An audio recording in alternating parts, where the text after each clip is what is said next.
Ladies and gentlemen, you see, growing old is not something to fear. It is not a punishment, it is not a burden. It is simply the rhythm of life moving toward its crescendo.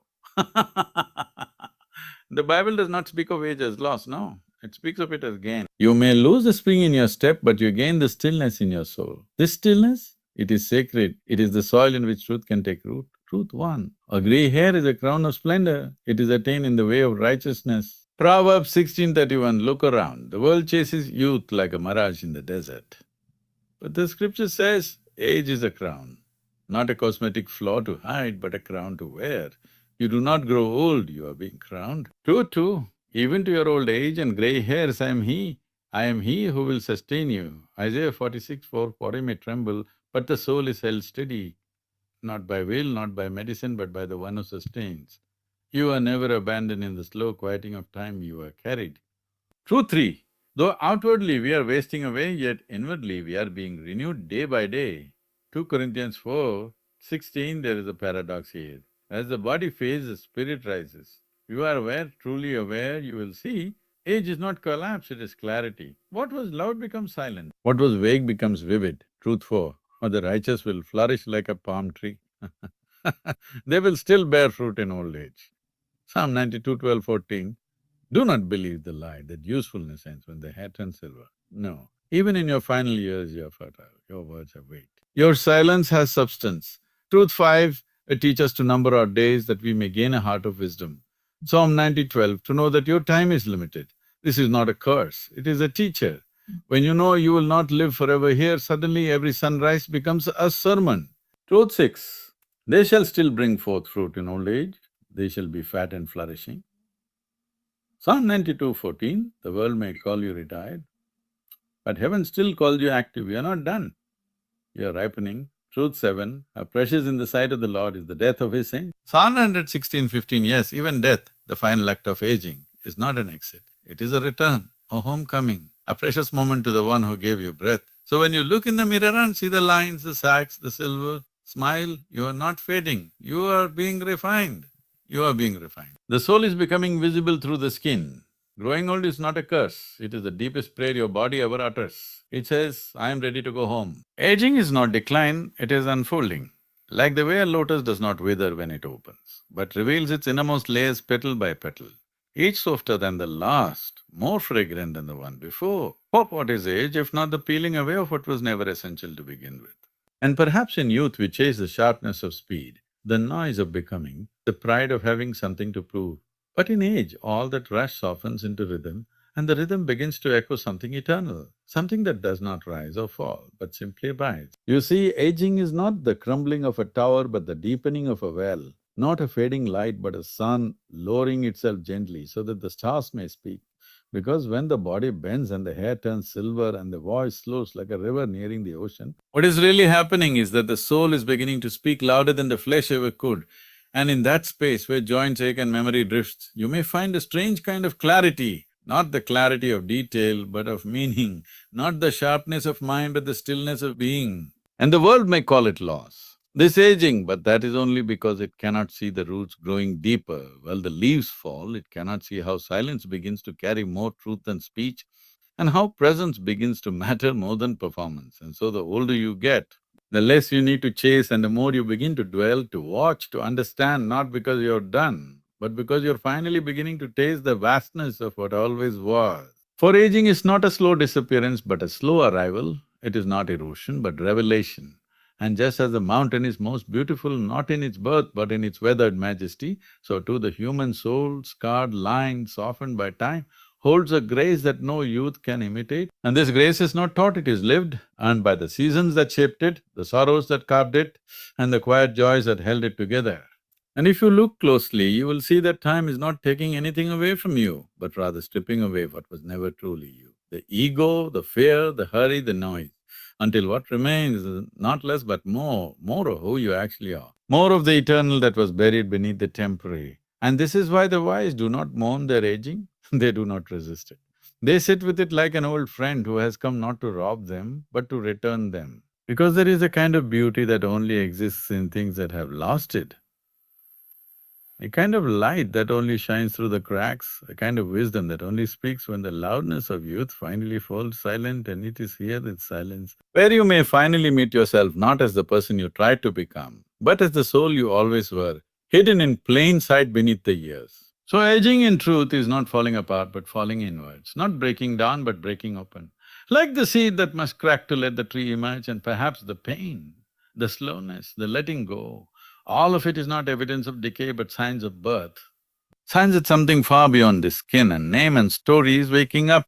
And when the final seasons approach, when the breath is shorter and the world grows quieter, you may find that nothing was ever lost, not truly, only transformed, because the body, like a garment, wears thin, but the one who wears it, the one who walks quietly behind the eyes and beneath the ribs, that one does not age, that one only unfolds. Grey hair is a crown of splendor, not because it glitters in the sun like silver, but because it is woven from time itself, every strand holding stories that were lived and felt and endured. Every root touched by seasons of laughter and sorrow and the long silences in between. And when you see a head covered in grey, you are not looking at age alone. You are looking at memory that has taken form, you are witnessing the slow work of wisdom being etched into something visible, something undeniable, something earned, and in a world obsessed with smoothness and polish, this grey becomes rebellion, a soft and quiet rebellion that does not shout but simply is. It is a strange thing how the world teaches us to die and cover and hide the very marks that tell the truth of who we are, how it sells youth like a prize and buries old age like a shame. But the sacred texts, they speak otherwise. They say grey hair is not a stain but a seal, not a flaw but a sign, a divine acknowledgement that this person has walked through enough days to wear time like a robe, like a priest would wear his garment, with dignity, with grace, with presence that no youth can counterfeit. And this crown, it is not given cheaply, it does not arrive with ease, it comes through long roads and heavy steps and choices that had to be made when no one else could see the weight of them. It comes through forgiveness that had to be offered without applause, through faith held firm when the light was dim, through battles fought silently in the middle of ordinary days. And so when the hair turns grey, it is not the beginning of the end, it is the flowering of a root that has dug deep into the soil of life. But there are things only the grey head can understand. The art of letting go without bitterness, the strength of being still without needing to be seen, the richness of a moment not filled with noise but with presence. And these things do not come from reading or talking, they come from living, from breaking and healing and breaking again. And this is why when a grey-haired person speaks, truly speaks, the wise listen. Not because the words are louder, but because the silence behind them is deeper. And perhaps we forget that the glory of a crown is not in how it looks, but in what it means, for a crown is not about beauty, it is about responsibility. And when a soul reaches the stage where grey covers their head, they are called not to impress, but to bless, not to chase, but to anchor. And their presence, even in stillness, becomes a kind of teaching, a kind of prayer, a reminder that to grow older is not to lose vitality, but to gain vision. So when you see grey, do not look away as if it is something to fix or fade, look closer and you will see the fingerprints of time, the sacred echo of every sunrise that kissed their head, every winter that shaped that heart, and you will realize that you are in the presence of something rare, something whole, something forged not in youth's fire, but in age's quiet furnace. And if we could learn to honor this crown, to see it not as a decline but as an arrival, not as wear but as wonder, perhaps we would live differently. Perhaps we would listen more and speak less. Perhaps we would remember that the future is not built only by the young racing forward, but also by the old holding the foundation in place, steady, calm, crowned not by ambition but by experience, by patience, by peace. So grey hair is a crown of splendor, not because it makes you look wise, but because it means you have become wise, not because the world finally sees you, but because you no longer need it to. And in this space where grey becomes sacred, you wear your life not like a burden, but like a blessing, not like an ending, but like a coronation. Strength may fade, but spirit renews, not because we force it, not because we resist the fading of the flesh, but because there is something within us untouched by exhaustion, untouched by age, untouched even by time. Something quiet and persistent that does not tire even when the limbs grow heavy and the back begins to bend. And though the body may once have run and climbed and carried without pause, now it walks slower, rests more often, leans more gently. And in that very slowness, something deep awakens, something that was always there beneath the surface of striving, something unbreakable that does not shrink with age but expands in silence, expands in surrender. You see, strength of body was never the whole truth. It was only the outer flame, the visible light dancing on the wick of youth, but the spirit is the fire itself, hidden but eternal. And while muscles may weaken and hands may tremble and knees may ache when standing from prayer, the soul does not ache, it sings, sometimes softly, sometimes in tones that only stillness can hear, but it sings nonetheless, louder even as the flesh quiets. And there is something holy in this reversal. That the less we can do outwardly, the more we become inwardly. For the body was never meant to carry eternity, only to point toward it, only to hold the soul for a little while like a clay lamp holds a flame. And just as the clay begins to crack, the fire becomes more visible through the breaks. And perhaps this is the mystery, that as our outer self is being spent, our inner self is being revealed. Like the way a fruit must be broken for its sweetness to be tasted, or how a seed must split open before life can emerge.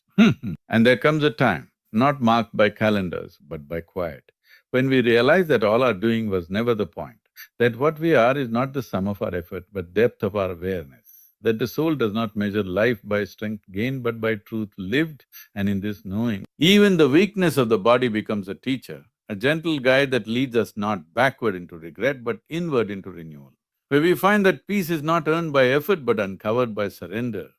So when you feel the body fading, when your steps slow, when your hands no longer do what they once could, do not mourn as if you are losing yourself, for you are not the strength that used to be in your bones, you are the light that still burns behind your eyes.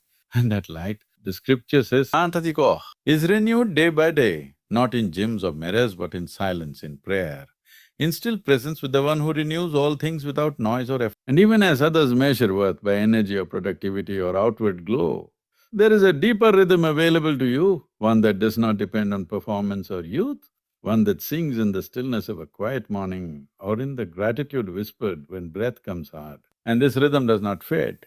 It deepens like a well drawn from more slowly but tasting sweeter each time. Because what truly renews is not medicine or exercise or diets, but the daily turning of the soul towards something larger, the remembering that we are more than what we can lift or carry or fix, we are vessels of spirit. And spirit does not age, spirit does not tire, spirit does not break.